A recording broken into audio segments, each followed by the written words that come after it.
Hey guys, your friend Iggy back again. It's not always a good thing when your power supply dies. Today, I'm going to do an unboxing and an installation on the EVGA SuperNOVA 1000G Plus power supply. Let's get started.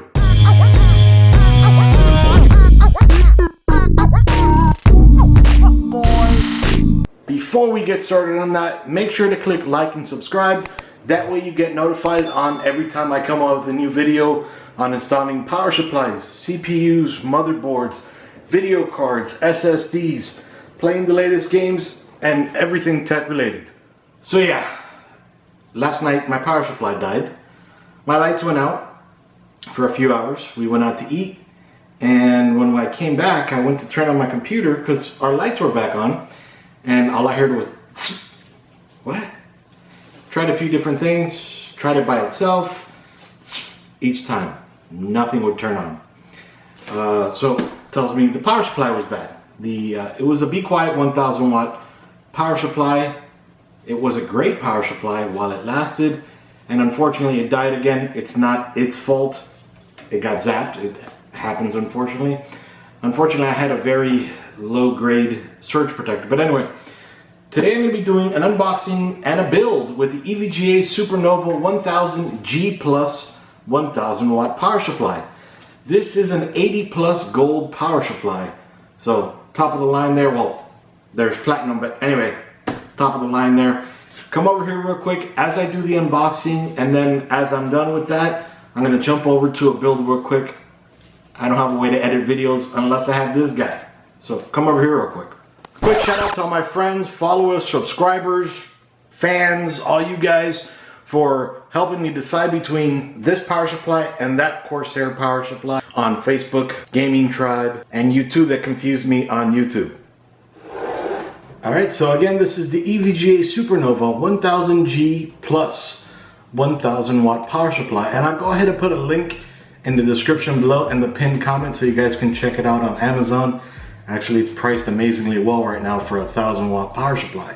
This is again 80 plus gold certified, 90 to 92% reliability under 115 and 220, 240 VAC respectively. But this power supply is fully modular. All right, it is whisper silent with increased airflow, having 135 millimeter fluid dynamic bearing fan, 135 over the standard G, and it is under full load. It's 24.3 dB. All right. So first off, we have EVGA SuperNOVA G Plus series. Then it goes over 650, 750, 850, 1000 watt. Right over here. This shows you how to install it, features, and all that good stuff. So definitely good information, but I'll go over that all here. And I'm going to put this aside just for right now. We'll get to that in one sec. Okay, so I'll just be taking out everything here. Wow.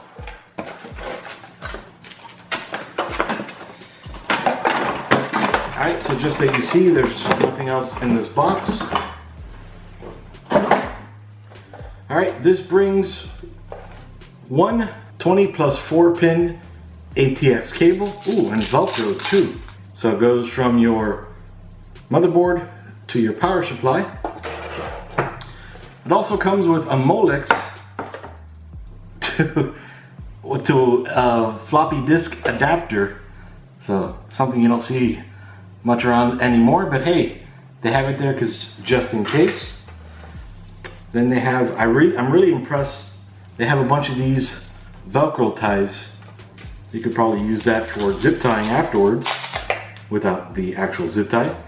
Then they have here two 8-pin EPS cables.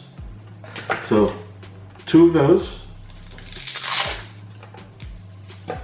Then they have 2 more 6 plus 2, so 4 there. And then another 2 here, so 6 altogether. And there's also these two 6+2 cables. So one cable has two 6+2s and the other cable has two 6+2s. So that's nice, a lot better for, you know, video cards that might have two connections rather than running two separate strands. And then 2x3 Molex adapters. For those of you that might still have Molex anything, so in case you don't know what Molex is, this is Molex. Standard is pretty much dead, but a few things still have it. And then of course we have the nice and thick gauge cable that goes plugged into the wall.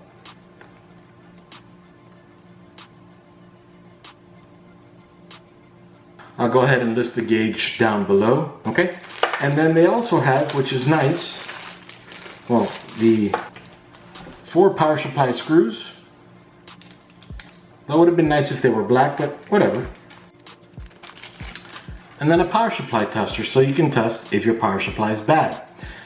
Yesterday I tested my power supply putting in a paper clip on the 4th and the 5th pin over here, and unfortunately that's how I tested that it was bad. Okay, so then, and then now we have another baggy O cables. These are the SATA cables. I was worried a minute, I didn't see them. 4 bundles of 3 SATA cables. So these are for your hard drives, SSDs, optical drives if you still have them, and the power supply itself. From the pictures, it was actually pretty awesome looking. Looks pretty sexy, right? Matte black finish. Then down here, we can see the part number, UPC, EAN, and serial number right there. Back of the power supply, with the power switch as well. Okay, the side of the power supply, and I'll go ahead and list all these ratings on the screen as well. Same thing on the other side. And then this is incredibly impressive. You can see right over here they have 1, 2 peripherals, so those are the Molex, 1 CPU over here, and then another CPU right down here. Then they have 1, 2, 3, 4 SATAs, 1, 2, 3, 4, 5, 6 VGA, and then right down here the 24-pin power connection. So pretty impressive how many ports they have on here. So anyway, let's get to the actual oh, and then sorry, then on the bottom, don't forget to take this out. Not too impressive, but anyway, then 1000 watts silk screened right on there. So pretty nice. All right, so let's get started putting this inside the machine. All right guys, so first off, we're gonna start by not by inserting the power supply like you might think. We're gonna start by connecting all the cables that we think we're going to need into the power supply. Now, the reason I say that is once you slide this guy right in here, it's gonna be very hard to wedge your hands in there and plug in those cables. So it's best just to take it out. Now, because I'm replacing a power supply, I've already counted how many I need, so you're definitely going to need to plan how many cables and length and all that good stuff. So, all right, then here, first one we're gonna plug in, because we know we're gonna use it, is the 24 pin, the one that goes plugged into the motherboard. So just the short guy right in here. Just have it click in, and this guy right over here. Okay, clicked in, good to go. Now we're going to plug in right next to that, so we'll go ahead and use, so right here we can see there's 2 SATAs, so we'll go ahead and use those since they're right here next to it.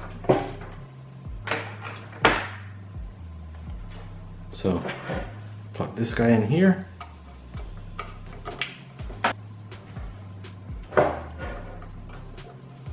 And this guy right over here. Now don't get triggered because I didn't plug it into SATA 1 or SATA 2 or 3 or 4 in order. It's okay whichever way you plug them in. Okay, and then now since we have up here the two CPUs, let's go ahead and plug those in real quick since they're right there anyway. Okay, so one down here for CPU 2. Now most motherboards are only going to have one EPS connection, but this motherboard has two, and we're going to use them both just because, really. Okay, and then we're going to plug in. I decided to use this guy, the one that is the PCIe cable that branches off to two 6+2 connections. That way the video card only needs one. Okay, and I'm plugging in a second one just in case I have another video card to review, and that way it's a lot easier for me to get to. And that's it. So now what we're going to do is just put the power supply aside for right now.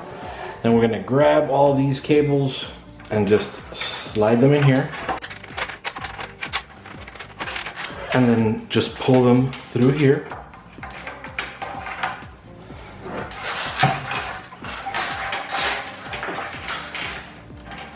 And just go ahead and slide your power supply in. Now you're going to put it, in this particular case, the fan is going to be facing down, so it's going to be sucking air up from the bottom because there is a filter on the bottom. Okay, and then in this particular power supply, or case, I should say, there is a cover here. So we're just going to go ahead and put that in there and then screw in the power supply.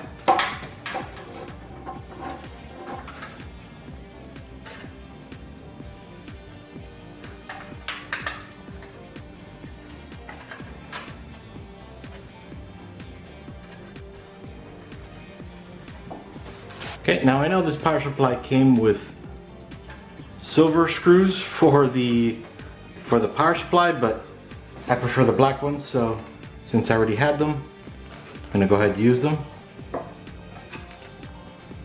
Then you just match up the holes right over here.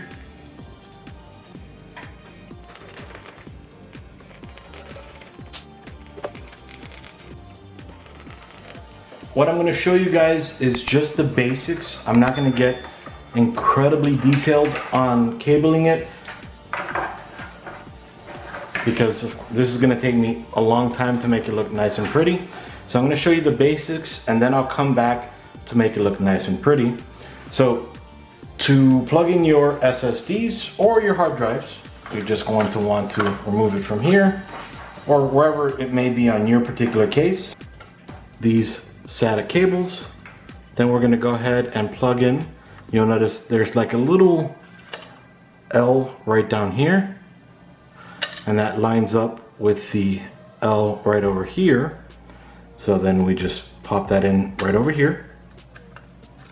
Okay, and then we're going to take a SATA cable and plug in that SATA cable right over here. Now the SATA cable, that doesn't come with a power supply. And that goes ahead and gets plugged in right over here to a header on the motherboard for SATA. So just a quickie on that one. And I'll go ahead and put this back.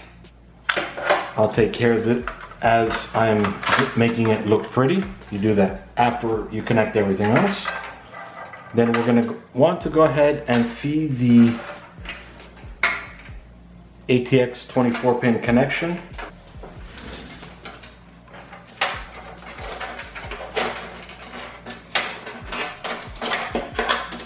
Okay, now we're going to plug it in, and it's going to be in a different place on every motherboard, but mine is right up here and it is angled sideways.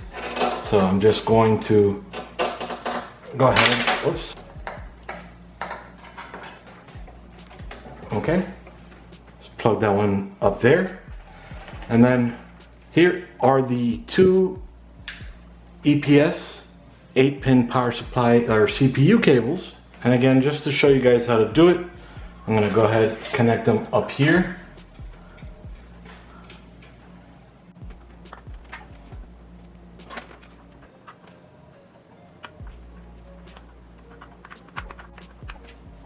Okay, and then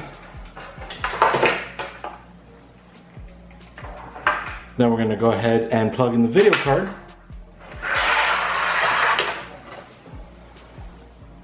Now, since I have been reviewing the Sapphire Pulse 5700 card, just going to go ahead and pop it in right in here. All right, and then I'm going to go ahead and grab that other PCIe cable.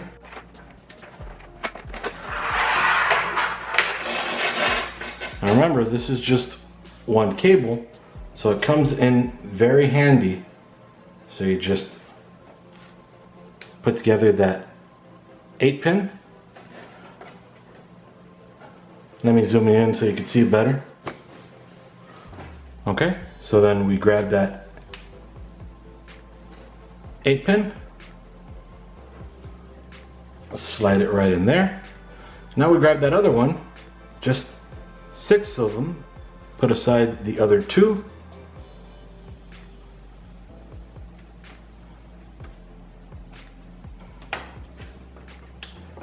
All right, so that's basically it.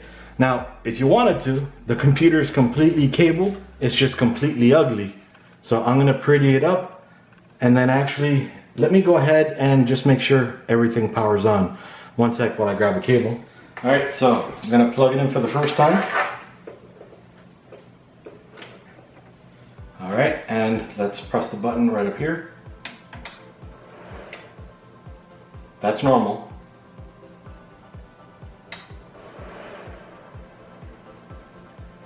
We should hear beep, beep, beep, beep, beep. Maybe.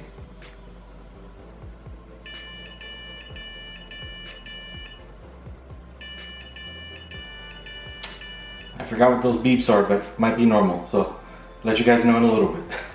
All right, guys, so after, and I didn't realize I was still being filmed, but after I reset the CMOS with this little red button over here, let me zoom in so you can see it. Barely see it, it's a little red button up there. But after resetting that guy, just holding it down for a few seconds, I was able to boot into the BIOS. Sorry for my studio. I'm in the process of moving, so didn't want to boot into Windows, so let me go ahead and restart it real quick.